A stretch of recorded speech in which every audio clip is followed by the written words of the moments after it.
Hey guys, Sean here, and welcome to my first Stitch With Me video. This is going to be exactly how I said it would be, just me sitting here with my stitching, and I'm going to talk to you about the Spirit Awards, the Film Independent Spirit Awards, while I stitch today, which is what I said I was going to talk about if you saw my floss tube number 20.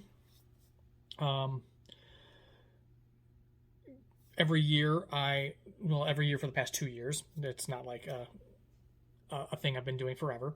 I have been a member of Film Independent, and which means I get to vote in the Spirit Awards. That's why I joined, was for the opportunity to vote in the Spirit Awards. I'll leave a link in the description to Film Independent's website. If it's something you feel like, if you really enjoy independent film and it's something you feel like you want the experience of doing, all you have to do is be a member. They always, when the Spirit Award nominations happen, they always give the date you need to be a member by in order to participate in the Film Independent Spirit Awards, and you get sent. They used to, years ago, I know somebody who's been doing it for a long time, and she used to get. By the way, I have to wear my glasses to stitch, so you're gonna see the blue like squares in my glasses if I'm looking up at the camera. It's just I have to wear them to stitch. But anyway, she used to get the DVD screeners. Those were easily pirated. People used to rip those all the time and pirate the DVD screeners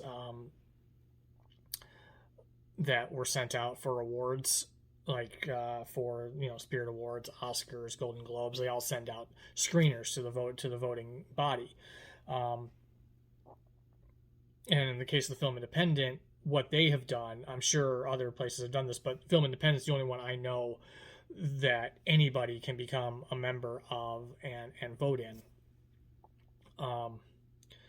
They have a screening room, a digital screening room now, and any of the films that are going to participate in the screener program, just because the film's nominated doesn't mean they have to participate in the screener program. You get access as a member to the screening room. So I've seen some films before they were released in the theaters or available to the general public digitally, because they were nominated for Film Independent Spirit Awards. So what I'm gonna do is I'm gonna stitch and I'm gonna talk about. I'm kind of gonna go through some categories, talk about what was nominated, what I thought about some of the films, what I voted for, and what actually won, and kind of my thoughts on that. And it's a fun experience. There were 37 films nominated this year. I did watch all 37. The prior year, there were 34 different films nominated, and I did not get through them all. So that year, I only voted in the categories where I had seen all the films. And there's one category that even has a member you don't vote in. That is decided by a different body. I still was able to see all the films in that category, and it's actually one of my more favorite categories, and I wish I could vote in it, but that's just decided differently. What I'm going to be working on today is The Hanged Tree, which is this one by Cris Ortega, Heaven and Earth Designs. I've got some flosses laid out here that I'm going to need for it, so I don't got to dig into my cases. And this, I've already got a needle threaded up, so this is where we're starting at, and I'm going to be working the rest of this diagonal and starting into this diagonal. I did have a request to make a long stitch with me. I don't know how long it's going to be. I am getting started on this later than I wanted to today. Just the morning has not been gone the way I've wanted it to this morning. So I'm getting started on it later than I want to, and I am starting to get hungry. So hunger may win out at some point. So and I'm gonna want to go get lunch. I do have the house to myself today, but I'm not filming upstairs. I'm filming in my in my basement office location because it's easier for me to have the laptop open for the Spirit Awards stuff and be able to stitch. I have my desk here. I just moved my work keyboard off to the side, and I have some space to play with here. It's just I think an easier place to film a Stitch with Me video, and I have overhead lighting, so I don't have to worry about like a light over my head screwing up the lighting of the camera, all of that stuff. So let's start some stitching, shall we? I have a needle already threaded up here, and I will just start. Let's talk about some movies. So, like I said, the Film Independent Spirit Awards. I'll put a link down below if this all sounds interesting to you and you think you might want to participate next year. I usually decide if I'm going to renew or participate. I kind of like last year I thought, no, I'm not going to do it this year. I didn't get all the films watching, because I'm one of those people. It's hard once you give me a list of things I need to watch or read, then I no longer want to. I no longer want to watch or read those things. But I was determined this year. I hadn't renewed my membership, and then the nominations happened in December, and a lot of the films just looked really good.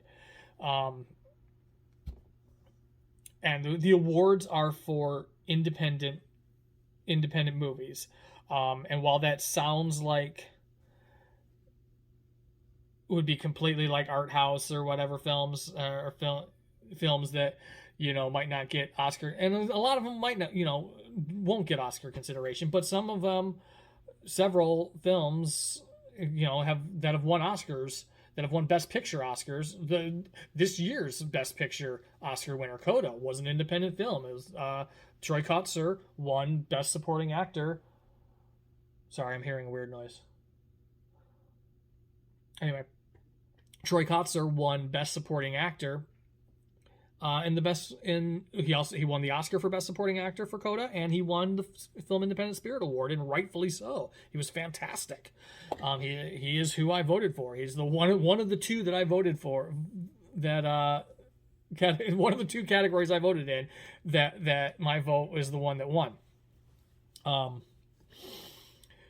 Moonlight, when it won the Oscar for Best Picture, it also won the Best Feature in the Film Independent Spirit Awards that year. There's a lot of crossover between the Film Independent Spirit Awards and the Oscars and Golden Globes. What you're not going to get in the Film Independent Spirit Awards is the big studio blockbusters. That's why the Film Independent Spirit Awards appeal more to me, because I'm more into independent film and art house film than I am the big Hollywood. I enjoy the big Hollywood blockbusters. They're fun, but if I'm going to sit down and watch a movie, I kind of want something that has had... I feel like there's more love put into independent film and more thought put into independent film than the big studio films that are really just trying to make a buck. And that I've always been that way. When I used to go to the video store and rent movies, I used to look for those independent film festival fronds on the covers of movies, and those were the movies I gravitated towards. Like I said, I enjoy the big action Hollywood blockbusters. A lot of them are really fun, but I'm going to get a cat.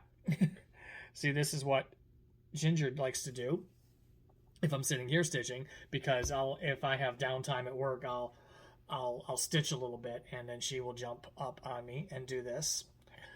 And she doesn't, like right now, she doesn't know I'm filming, so she's going to do her little thing and want to block me from being able to. I've put 3 stitches in so far.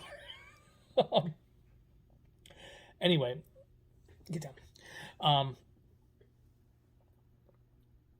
So yeah, I gravitate towards film. So when I found out that you could pay to become a member and vote in the Spirit Awards, I it was, the first year we were going through COVID, and I decided that what better time to give it a shot. So I have my spreadsheet up, and I'm kind of going to go through some categories and talk about some films, talk about what some of my favorite films were.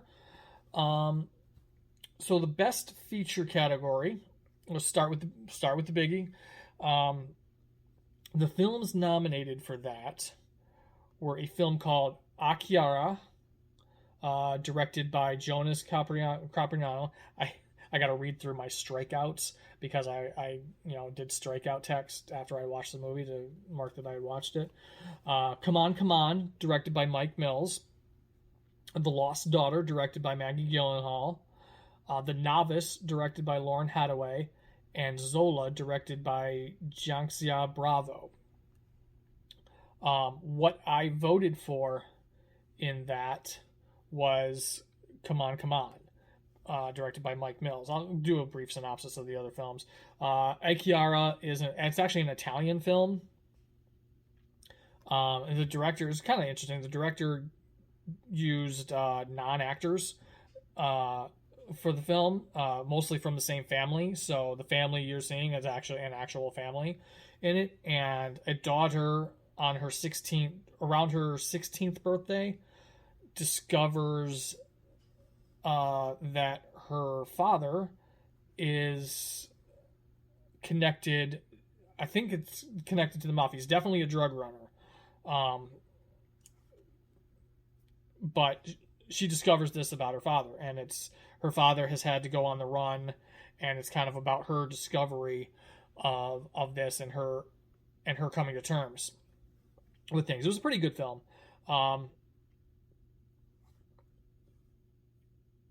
I enjoyed it, but it wasn't, to me, to me, and obviously to the rest of the voters, it wasn't, we didn't think it was up for the award. I'm wording this badly. Come On, directed by Mike Mills, stars Joaquin Phoenix. It's a black and white film, and it is about Joaquin Phoenix is taking care of his nephew while his sister is dealing with her husband has run off. He's bipolar, and he's having issues, and she has gone off to try and find him and try to get him into treatment again, get him taking his meds and get him into treatment again. So Joaquin Phoenix, he hosts a radio show, and he travels the country interviewing kids about their life and their experiences. So now he has agreed to watch his nephew for a period of time while the mother goes to deal with this, and then it comes to that she needs more time to deal with the situation, but he has to go back to work. So he gets the mother to agree to let him take his nephew on his travels back to New York and back to New York with him and the kid goes on the interviews with him and kind of learns a little bit of, the sound engineering that he does. But it's about him connecting with his nephew and kind of reconnecting with his sister, because they've had a big fallout too. I really enjoyed it. It was well directed, well shot. Definitely a movie I recommend. Then what won the award was The Lost Daughter, directed by Maggie Gyllenhaal. It's a Netflix movie starring Olivia Colman. I can't remember who else is in it. Olivia Colman is in it, I know. Jesse Buckley is in it. There's somebody else in it that I'm not thinking of right now.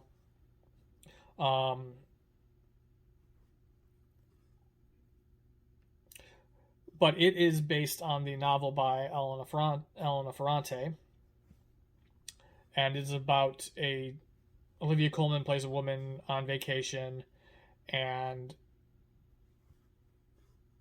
she sees a young mother dealing with her daughter, and it brings up a lot of her past and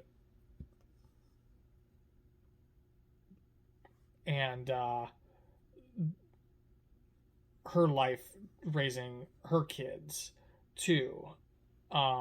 It's a little complex. Olivia Colman was fantastic because Olivia Colman's always fantastic. Jesse Buckley was really good. Jesse Buckley plays the younger version of Olivia Colman's character. But I think the screenplay needed. Now, I haven't read the book, so I don't know how true to the book it is. I'm guessing probably loosely true to the book, as most book to movie adaptations are. But there was this whole thing with a doll that really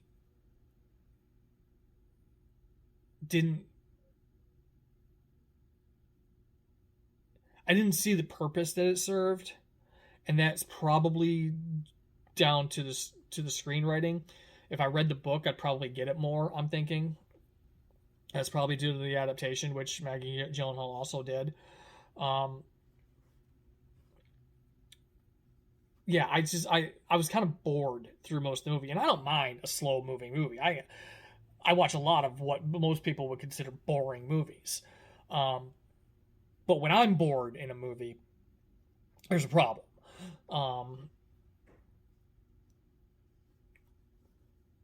I just felt it wasn't as strong as even the critics and a lot of people seem to think. I mean, more people saw the value in it than they did Come On, Come On, because it won Best Feature. But there's another film I would have voted even for The Novice before I voted for The Lost Daughter. And The Novice is about a young woman who joins a college rowing team, but she's got an obsessive compulsive disorder, and she has to be the best and perfect at everything. And there's trigger warning for self-harm in this, because she does inflict self-harm on herself when she doesn't feel like she's living up to her expectations. Isabel Fuhrman plays the woman. Does a fantastic job. This movie could have went too far. It had a fine line to tread, and it could have easily gone overboard on the obsessiveness. But between Lauren Hadaway's direction and Isabel Fuhrman's dialed in performance, I thought it was just a great movie. It didn't step over the line.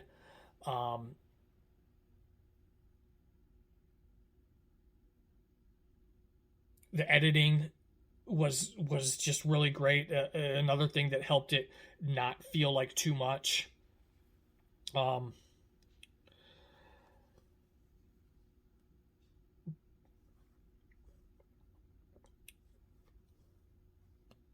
Yeah.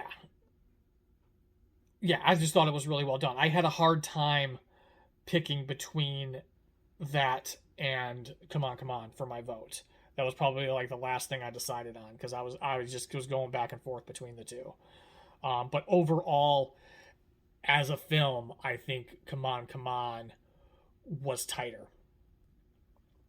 in all aspects of the filmmaking.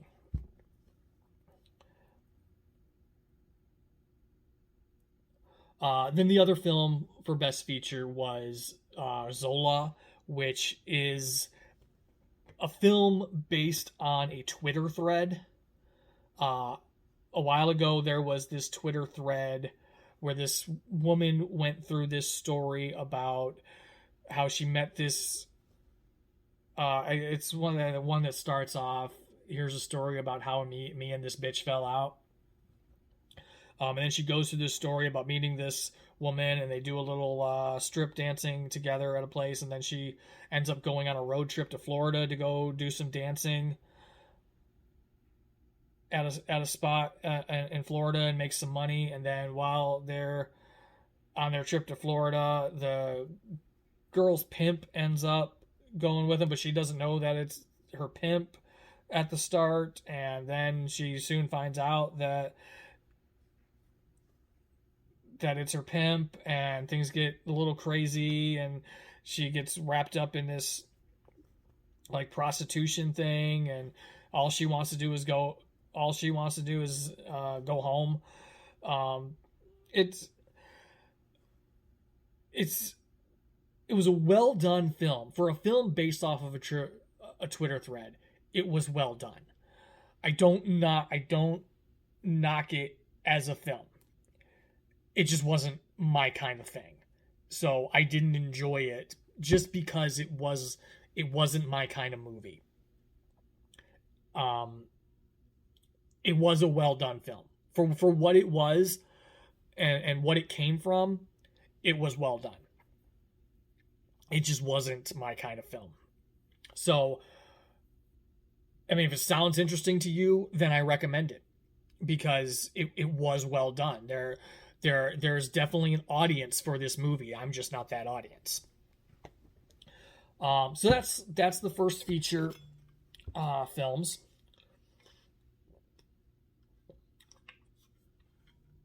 Now there's a category that I'm actually there's categories I'm more excited about than Best Feature. Best Feature, obviously, it has to happen, but I am more of a fan of Best First Feature, Best International Film, and the John Cassavetes Award.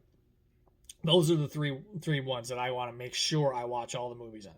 I like Best First Feature for the same reason I like debut novels. I like finding new talent and seeing somebody's beginnings.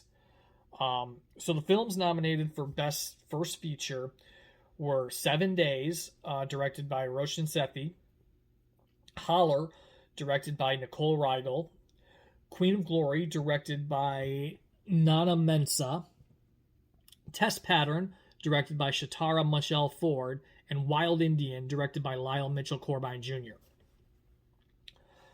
I'm going to go backwards on this one. Wild Indian is a movie about a Native American man who commits a crime, who commits a murder as a boy,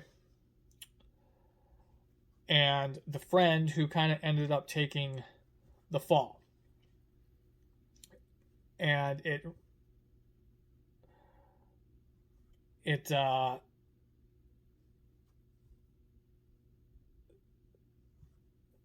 friend, the person who ended up staying and ended up kind of taking the fall for I don't know, I don't remember. I don't think he took the fall for that killing because they buried the body, and I think he just had trouble living with what they did and got into trouble otherwise, and then he gets released from prison as an adult and then comes after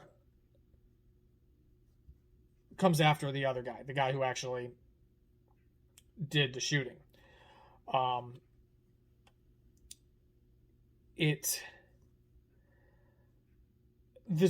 screenplay had a lot of weaknesses, in my opinion.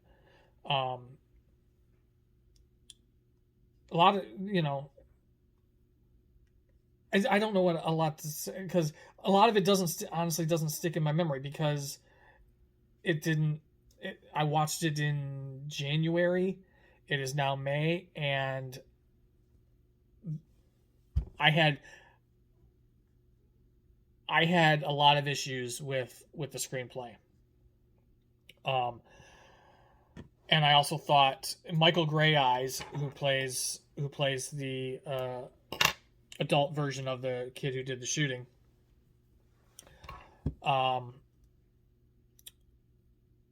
was nominated for Best Male Lead as well, and I didn't think he was that strong. And part of it was he didn't have a strong. I don't think he had a strong script to work with. There wasn't enough character development. There were holes. So yeah, I didn't have. It was fine. As a movie, just not thinking about it critically, it was fine. It's not something I would watch again. Next is Test Pattern, directed by Shatara Michelle Ford. That is a movie about, and here comes Ginger again.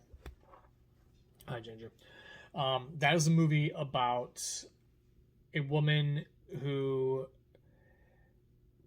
gets sexually abused. Her drink gets drugged, and she is raped. And then a lot of the movie is them driving around her and her boyfriend driving around trying to get a rape kit done on her, because she doesn't really remember what happened, because she was drugged. So they want to be sure. The boyfriend especially wants to know, was she raped? So they spend a lot of time driving around to different clinics trying to get a rape kit done, and just the struggles trying to deal with that and report it. And it was good. It was a good movie. The main two people perform. The guy who plays boyfriend did a really good job, and the actress as well did. I'm not talking about this well. Again, it's been a while since I watched this one, but yeah, I definitely recommend checking out. It's one. I don't know if I would purposely watch it again, but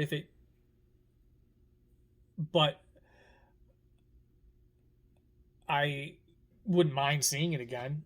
I don't know. Listen, I don't know if it's one I'll ever go, oh, I want to watch Test Pattern, but I wouldn't mind seeing it again. Then there was Queen of Glory by Nana Mensah. And my floss here.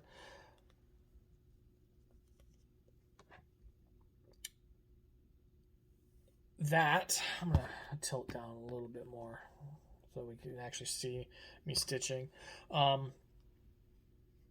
That is about a woman who goes home to deal with her mother's passing.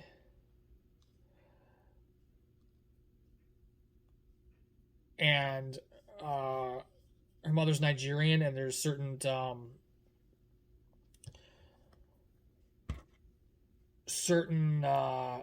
traditions that the family wants her to follow, though she doesn't want to, and her mother has a store, and she's kind of got to run the store for a little while.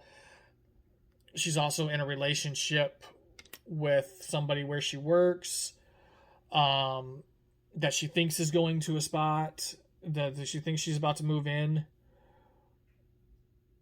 with her boyfriend, and so she wants to get things dealt with, so that she can get back and work on finding a place for them, and her absent father comes home from Nigeria to to be at the funeral, and she's got to deal with him, and things in her life kind of explode, and then she has to deal with, what does she really want to do. One of one of those kind of movies. And again, this was well performed. It was well written. It was enjoyable movie. Something I'd definitely recommend. Holler, directed by Nicole Riegel. It is about a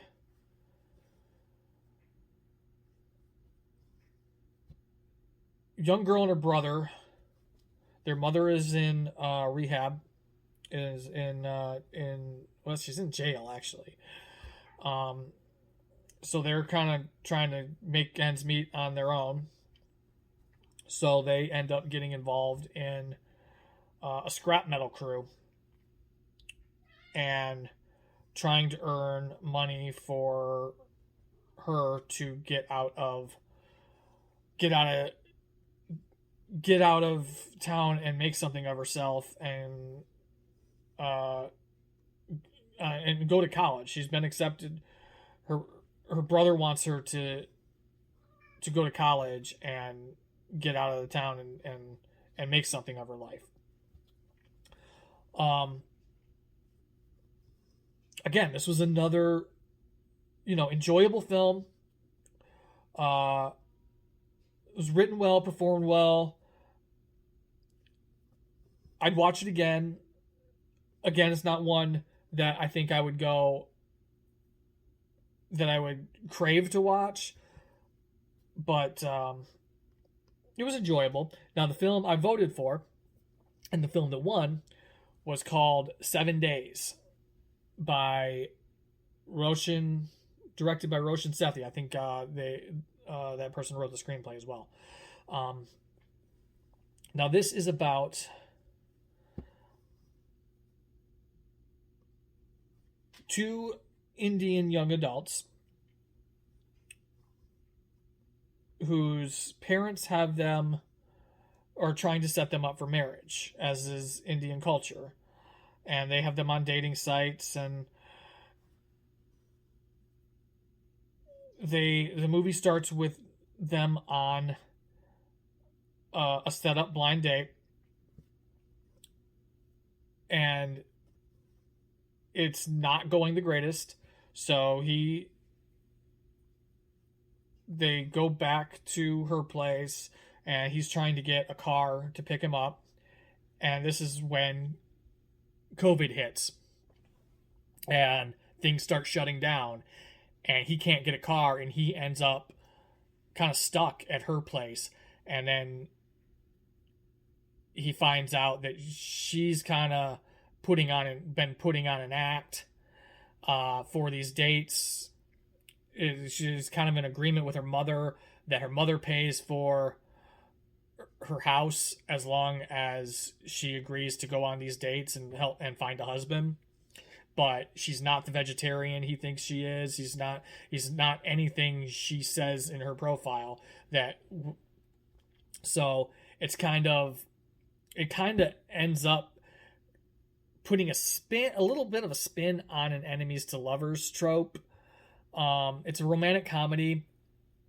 I thought it was differently done than a lot of romantic comedies, and I enjoy a good rom-com. I'm not afraid to admit that. But I thought it was done a bit differently, and the way it dealt with COVID, and COVID had to play such a large part in this, them getting stuck together, and she gets him to take his first drinks of alcohol, and I thought it was. I really enjoyed it, and I actually wanted to watch that one again afterwards. So that's why I voted for that one. Then we have Best International Film. Now this is the category I really like. I've been loosely into international film most of my life, but I've really been into international film the past couple of years.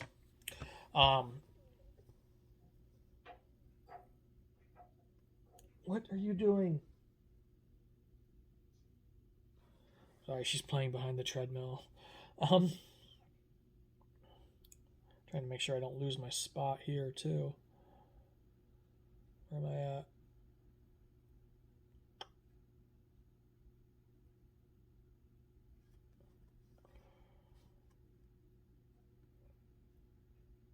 Okay, I got it. Okay.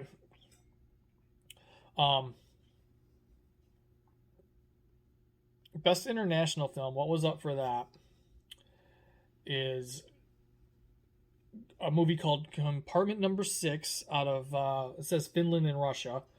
Mostly Russia. Directed by Juho Koskinen. Drive My Car, directed by Ryusuke Hamaguchi, which is what won the Oscar for Best International Film. That's out of Japan. Parallel Mothers, directed by Pedro Almodovar, out of Spain. Pebbles, directed by P.S. Vinothraj, out of India. Petit Maman, out of France, directed by Celine Sciamma. And Prayers for the Stolen, out of Mexico, directed by Tatiana Hueza. The only film of these that I didn't enjoy was Pebbles, out of India. I thought, again, it was a very slow, kind of boring film. This kind of asshole father comes to get his son out of school and takes him across town. He wants his wife home. She is at her family's in another town. He's kind of an abusive, not kind of, he is an abusive alcoholic, just dick. And so he wants to drag the boy across town with him to help get the mother, because he wants her home. So most of the movie is the boy and his father walking through India, across town and back.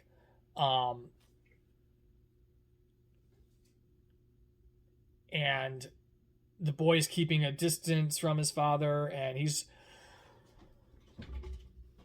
there is a scenes of abuse, so trigger warning for that.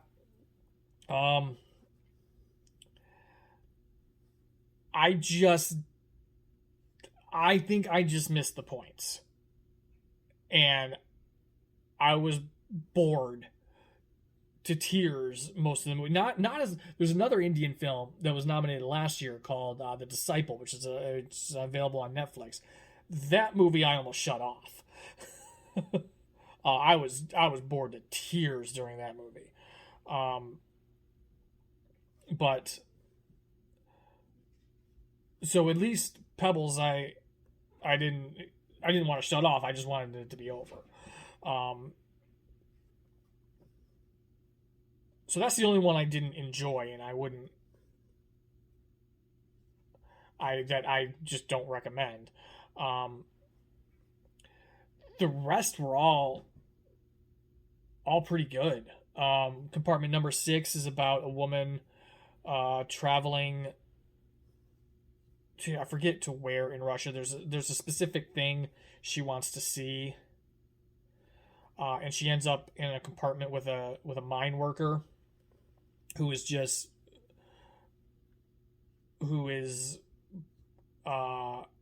vulgar and he drinks, and he's, and so two conflicting personalities, and she kind of doesn't want to be in the compartment with him, but somehow, as these movies go, they end up with a friendship. I really enjoyed it. I thought the character work was great. I really enjoy it. It's the one I voted for. And you have Parallel Mothers, with directed by Pedro Almodovar. Penelope Cruz is in this movie. She's in a lot of Almodovar's movies. And again, I gotta be careful. Okay.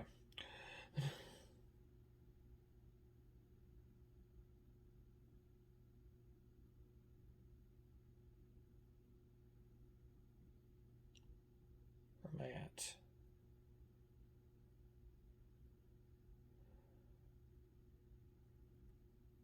Yeah, I think I stitched something I shouldn't have, but it's okay. It can be that. It can be that color now.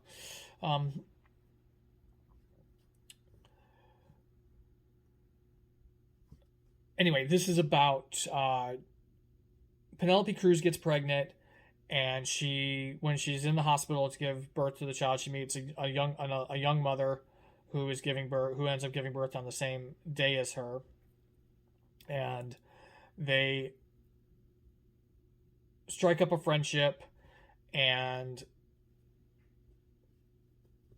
this one's tough because I don't want to give. There are things that are important to discuss, to mention in the plot, but they're also kind of spoilery, and I don't want to say too much.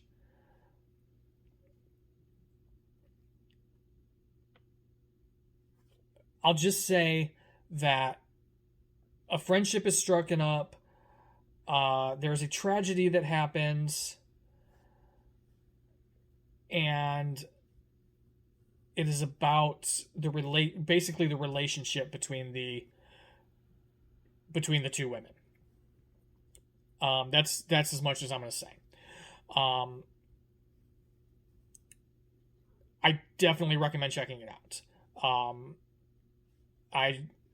I just found it on Blu-ray, and I think I'm going to order the Blu-ray of it pretty soon because I thought it was really well done.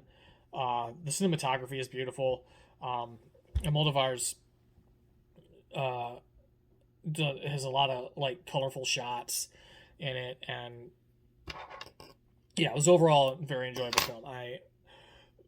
Compartment Number 6, Parallel Mothers, Petit Maman, any one of them could have gotten my vote on any given day. And I just came to, I had to vote, so I went with the one I couldn't stop thinking about was Compartment Number 6. Petit Maman, directed by Celine Sciamma. It's a very interesting movie. Celine Sciamma directed Portrait of a Lady on Fire last year, or 2 years ago, which was a fantastic film. Every shot in that film is like could be a painting. Definitely recommend checking out Portrait of a Lady on Fire. But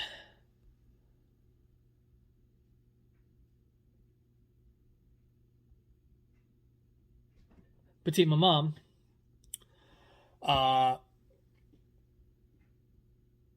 follows a young girl who is with her mother and father cleaning out her grandma's house after her grandma passes away.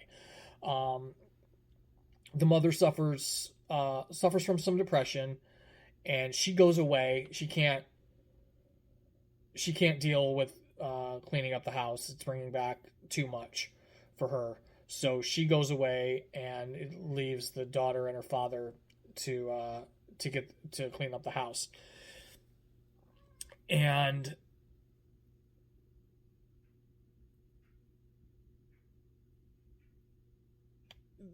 so the young girl ends up playing in the woods, same woods her mother played in a lot. And she meets a girl. She meets a girl out in the woods, and they go back to the girl's house. The girl that she meets, they go back to her house, and is like a carbon copy of her grandmother's house. It's basically, I mean, it is her grandmother's house in the past. It is kind of ends up being like a weird parallel time thing. Very interesting film. It's short too. It's like an hour and 10 minutes. It's a really quick watch. I don't want to say, again, it's one of those I don't want to say too much. I just watched Celine Sciamma's Girlhood too, and Celine, she's now a director I just trust, and if her name is attached to it, I'm watching it. Then the movie that won, oh, my cat's gonna knock stuff over. The movie that won is the same movie that won the Oscar for Best International Film, Drive My Car by Ryusuke Hamaguchi.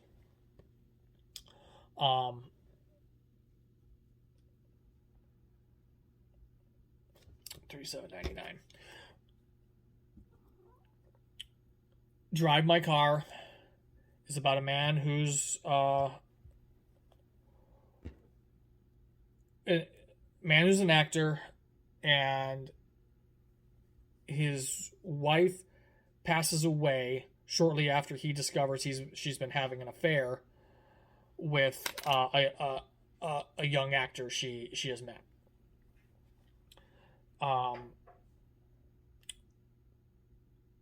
He goes after the funeral and stuff, and it's been a little bit of time, and he goes to direct a production of Chekhov's Uncle Vanya at a regional theater. He's been commissioned, and they kind of want him to play Uncle Vanya, but he, for personal reasons of dealing with his wife, he doesn't want to do that, so he just directs it. And who comes to audition but the young actor that his wife was having an affair with, and he ends up casting him in the role of Uncle Vanya.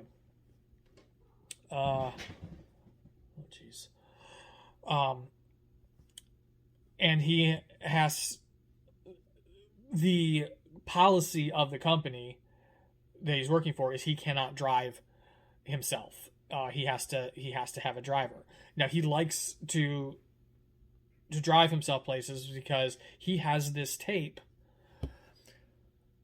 of that he used to practice when he was playing the role of his wife doing all the other lines of the show and leaving spots for his line. So he likes to listen to that tape and put in the lines while he's driving. And so now with a driver, he has to get the driver. The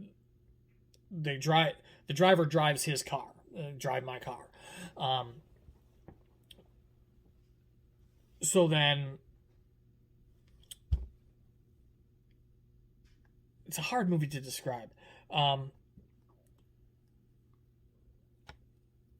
It ends up kind of being about how this young girl who drives him starts to help him heal, and he kind of helps her in some of the same ways. It is a long movie. It is 3.5 hours long. It does not need to be 3.5 hours long.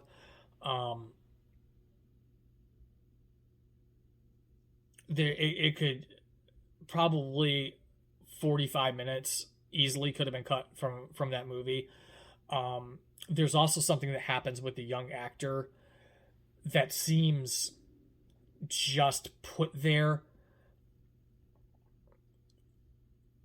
to be a catalyst for something else. There's definitely some lacking character development with the young actor. I think there's about 45 minutes or so that could have been cut from that movie or used for better purpose in developing the character of the young actor and what ends up happening with him. It's still a good film. It's still a very good film. And I'm going to buy the Criterion edition of it when it comes out. The Criterion is putting out their edition of it. I might already have it pre-ordered. I'm not sure. But yeah, it is going to come out in a Criterion edition. I will buy it, and I will watch all the special features and maybe learn some of the reasonings behind some of the things that I think are lacking in the movie. But because of those issues, I didn't feel comfortable giving it my vote for Best International Film when there was Compartment 6 that I couldn't stop thinking about.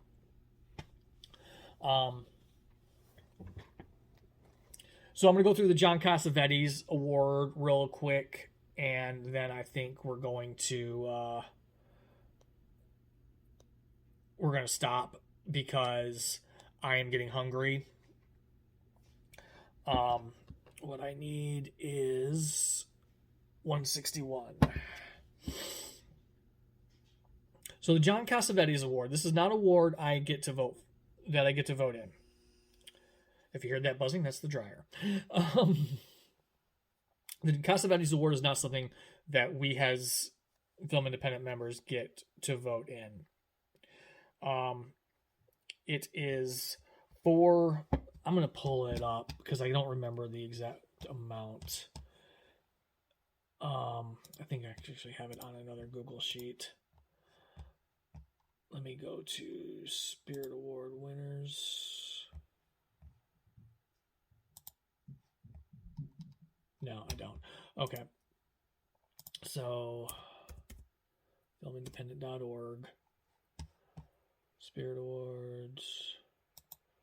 2022 nominees. Cassavetes Award.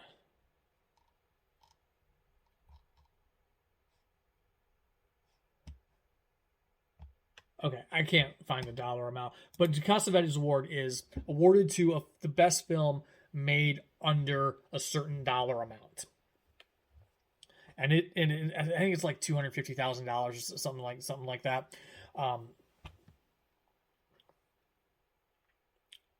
So the nominees for that were Cryptozoo, which was an animated film directed by Dash Shaw, Jockey, directed by Clint Bentley, Shiva Baby, directed by Emma Seligman, Sweet Thing, directed by Alexandra Rockwell, and This Is Not a War Story, directed by Talia Lugosi. Lugosi? Yeah, sorry, the strike through was messing with me. Cryptozoo was a weird animated movie about a zoo for cryptids. It was weird. I don't even know how to describe it. It was just weird. Jockey is a movie about an aging jockey who's starting to realize he's not going to be able to do it anymore, so he starts to train. He starts to take this young jockey under his wing who thinks that this older jockey might be his father. So he starts to take him under his wing and starts to believe that, this could be his son. Clifton, because he is who I voted for best male lead. Clifton Collins Jr. plays the older jockey, does a fantastic job. Really pulled me into the film. I thought it was a really good film. And I would definitely watch it again. Shiva Baby, you can watch, is I think currently still available on HBO Max. It is about a woman who has to attend a Shiva and runs into her sugar daddy there. And her sugar daddy's wife, and it just becomes this really, and she has to deal with her Jewish family and the questions from them about they think she's doing one thing and she's not doing that, And then there's a woman there that she has had a past relationship with, and it becomes this very claustrophobic movie, and you really feel that claustrophobia, and I thought it was just really well done. I definitely recommend watching this movie. I would watch it again. You know, for a while, I didn't. Starting off, didn't think it was gonna be as good as I didn't think I was gonna like it as much as I ended up liking it. For a while, I was like, okay, this seems pretty generic, but then you just start to feel everything closing in on her, and like you feel it, and it was just really well done. Uh, there's Sweet Thing by Alexander Rockwell. Um, this, if you subscribe to a service called Mubi, this is available there. Lost my. These are the threaders I use.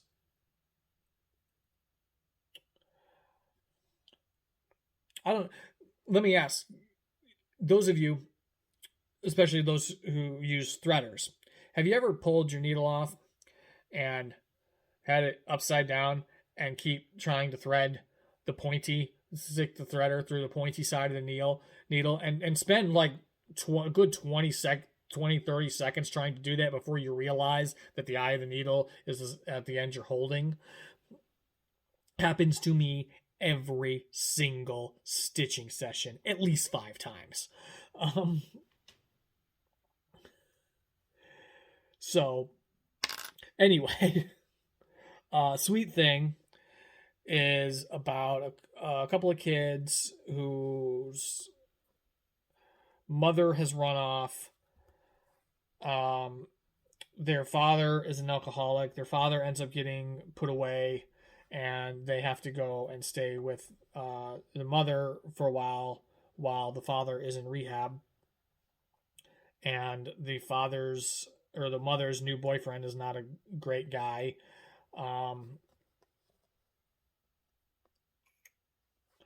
And they end up running away from there and meet up with another kid in the neighborhood. And it's kind of a coming of age story. It's shot in black and white. And it was pretty enjoyable. It was pretty enjoyable, but I also don't fully remember a lot about it either. So it hasn't really stuck with me. And then there is possibly the best movie I watched out of the 37, and that is This Is Not a War Story, directed by Talia Lugosi. It is available on HBO Max, and I highly recommend watching it. I don't understand why this was only considered for the Cassavetes Award, because this was a phenomenal film.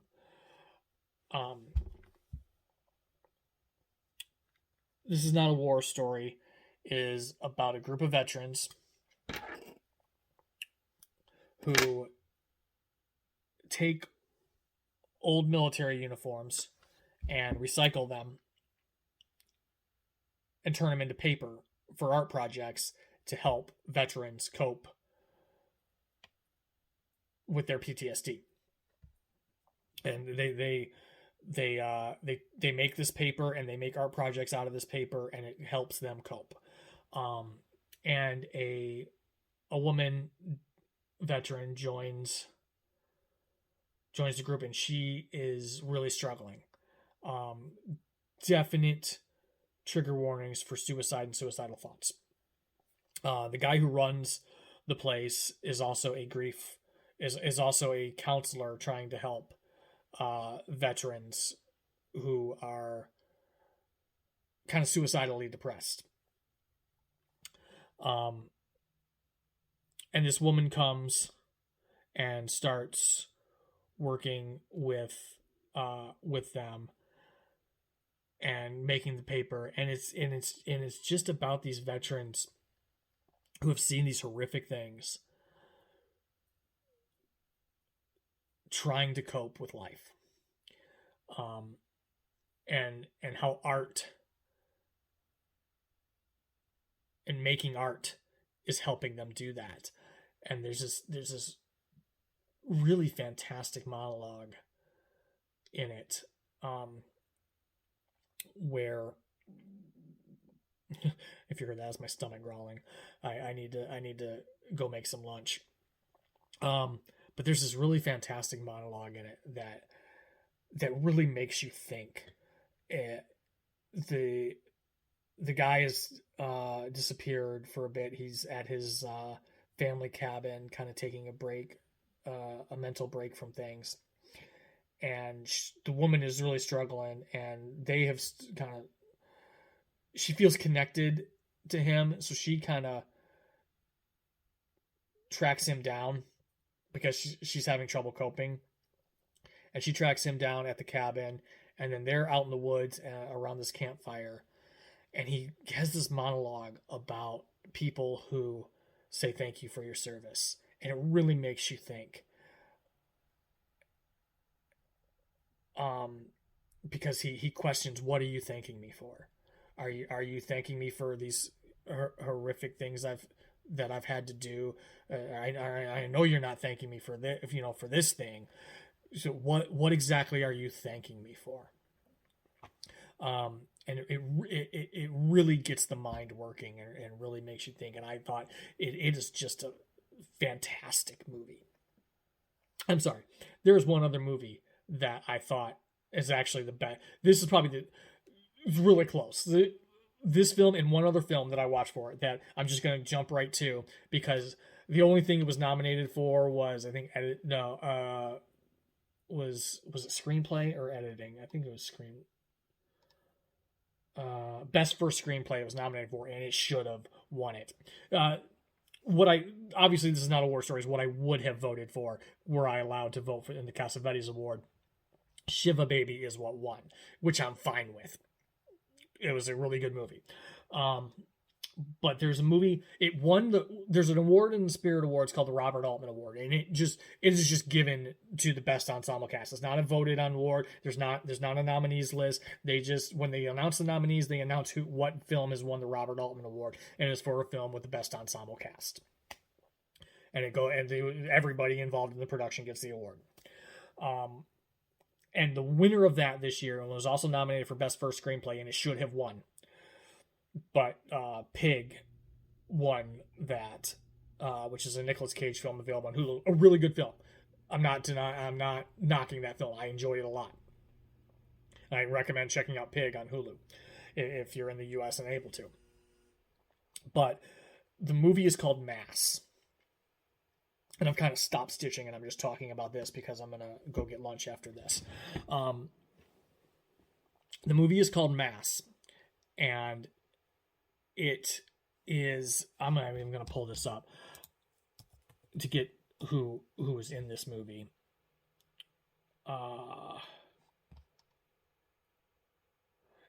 It stars Reed Birney, Ann Dowd, Jason Isaacs, who is, if the name is familiar, Jason Isaacs is Lucius Malfoy in the Harry Potter movies. And Martha Plimpton. This movie is about two sets of parents. This movie, I wish this was a play. It's not a play. I wish it was a play because I would want to be in it. I'd want to direct it. I think it would work fantastic as a play, but it's not a play. It's about two sets of parents on each side of a school shooting. The parents of the shooter, the parents of one of the victims, meeting at a church to try and understand each other. And it is so powerful, so well written, so well acted. It's the best film I've seen this year so far, and I don't see anything topping it for my favorite film that I've seen this year. It is so fantastic. I bought the Blu-ray immediately after watching it.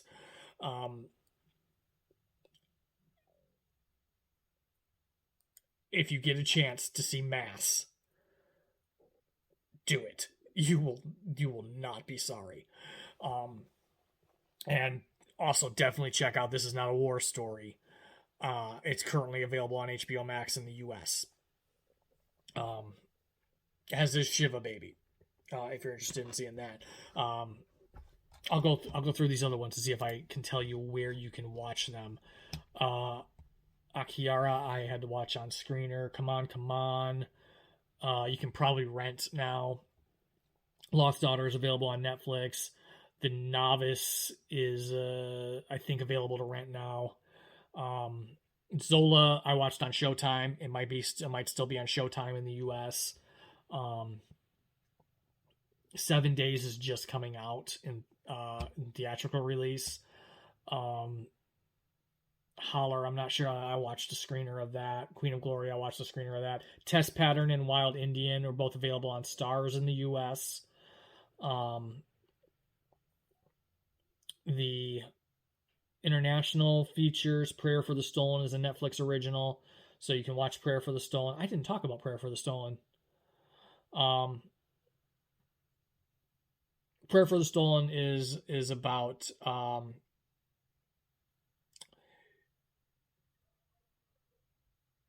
a village in Mexico that the young women end up getting stolen by the drug cartels.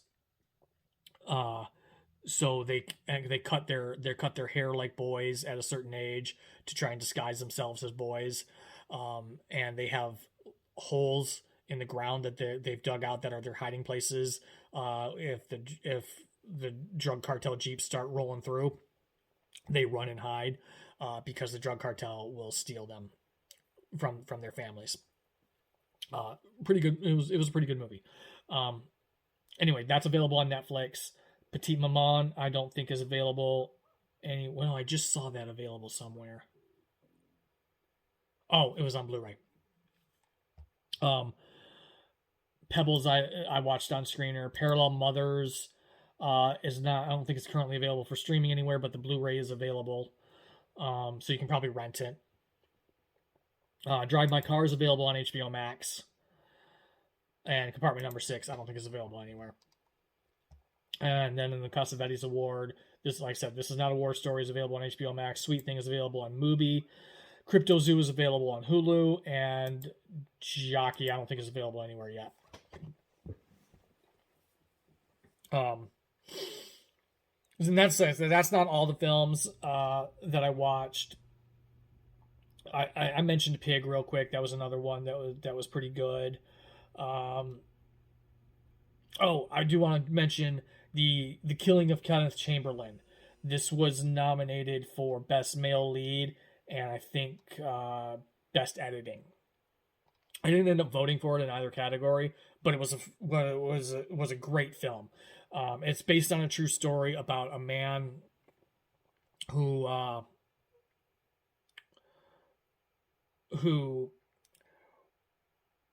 it's an elderly black man, and he accidentally hits his medic alert thing in his sleep. So police are sent out to check on him. And he becomes fearful. He doesn't want to open the door for them, but they need to get in and check on him. And it just escalates and escalates. And again, as another film, I don't know how it wasn't nominated for more things. Just a great, well written, well performed movie that you just end up. It's hard to say you should go watch this movie. You'll be so angry at the end of it, but you will be, and you should be. It's very effective. And it's something I think everybody needs to see. But anyway, I'm done talking about Spirit Awards.